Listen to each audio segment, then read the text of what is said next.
नमस्कार दोस्तों, स्वागत है आपके अपने यूट्यूब चैनल पर। आज का हमारा टॉपिक है हु इज़ फायर वॉचर और ड्यूटीज़ ऑफ फायर वॉचर, या फिर फायर वॉचर कौन होते हैं और उनकी क्या ड्यूटीज़ होती। तो fire watcher it is train person और worker that can assign continuously watch the hot work at work place, या फिर एक ऐसा पर्सन या वर्कर जो बाकायदा ट्रेन हो और उसे हम असाइन कर सकते हैं जहाँ पर भी कंटिन्यूसली हॉट वर्क का काम चल रहा हो। तो ऐसे पर्सन या वर्कर को हम फायर वॉचर कहते हैं।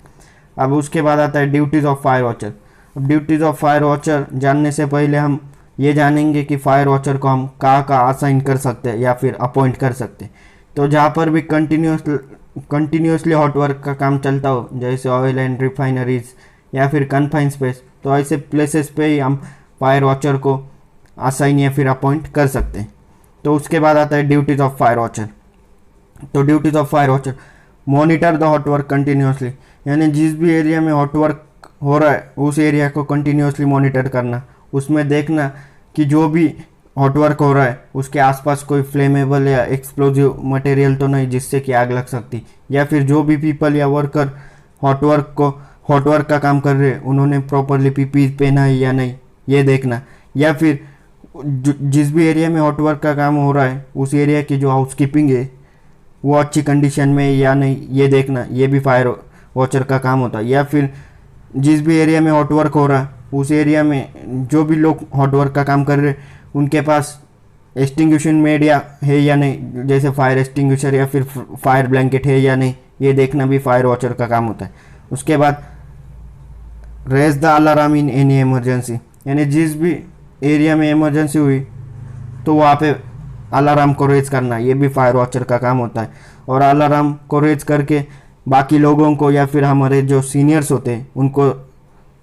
सचेत करना या फिर सूचना देना कि इस प्लेस में इमरजेंसी हुई है। उसके बाद होता है do the inspection of fire extinguisher eight regular basis, यानी वर्क प्लेस पे जितने भी फायर एक्सटिंग्विशर है उनका रेगुलर बेसिस पे इंस्पेक्शन करना, या ये देखना कि इमरजेंसी के दौरान ये हमें काम आते या नहीं ये देखना, या फिर उनके जो प्रेशर गेजेस है वो ओके कंडीशन में या नहीं ये देखना, या फिर उनके जो जेट है या फिर नोजल्स है वो ओके कंडीशन में है या नहीं ये देखना, या फिर उनकी जो HPT टेस्ट है उसकी जो ड्यू डेट या लास्ट डेट वो चेक करना। तो उसके बाद होता है do the inspection of fire hydrant and related to its component at regular basis, यानी जो भी फायर हाइड्रेंट या फिर उसके रिलेटेड जो कंपोनेंट है जैसे फायर स्प्रिंकल हुआ या फिर फायर एक्सटिंग्विशर हुआ या स्मोक डिटेक्टर हुआ, उनका रेगुलर बेसिस पे इंस्पेक्शन करना, और ये इंस्पेक्शन के दौरान ये देखना कि ये इमरजेंसी के दौरान हमें काम आते हैं या नहीं, या इसका यूज़ हम इमरजेंसी के दौरान कर सकते हैं या नहीं, ये देखना भी फायर वॉचर का काम होता है। तो इसमें ये देखने का कि फायर हाइड्रेंट का जो प्रेशर है वो मेंटेन है, 7 kg का प्रेशर मेंटेन है या नहीं ये देखना, या फिर जो स्प्रिंकल है ये प्रॉपरली ऑपरेट हो रहा है या नहीं ये देखना, या फिर जो भी स्मोक डिटेक्टर या हीट डिटेक्टर है वो प्रॉपरली हीट को डिटेक्ट कर रहा है या नहीं ये देखना। तो ये भी फायर वॉचर का काम होता है। उसके बाद होता है मेंटेन द लीगल डॉक्यूमेंट, या फिर जो भी फायर एक्सटिंग्विशर के इंस्पेक्शन के जो भी रिपोर्ट्स है उनको मेंटेन करना, ये भी काम फायर वॉचर का होता है। या फिर जो भी हाइड्रेंट या फिर स्प्रिंकल या फिर स्मोक डिटेक्टर के जो इंस्पेक्शन के जो रिपोर्ट्स है ये मेंटेन करने का काम भी फायर वॉचर का होता है। या फिर जिस भी एरिया में हॉट वर्क हो रहा है उस एरिया का जो परमिट है वो फिल करके लेना, या फिर जो भी उस परमिट में जो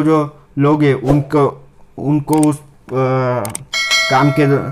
बारे में जो टूल बॉक्स टॉक दिया या फिर कोई अदर ट्रेनिंग है उनका जो रिकॉर्ड है वो भी मेंटेन करना। तो ये सब लीगल के जो डॉक्यूमेंट है ये मेंटेन करने का भी काम फायर वॉचर का होता है। तो ये तो था फायर वॉचर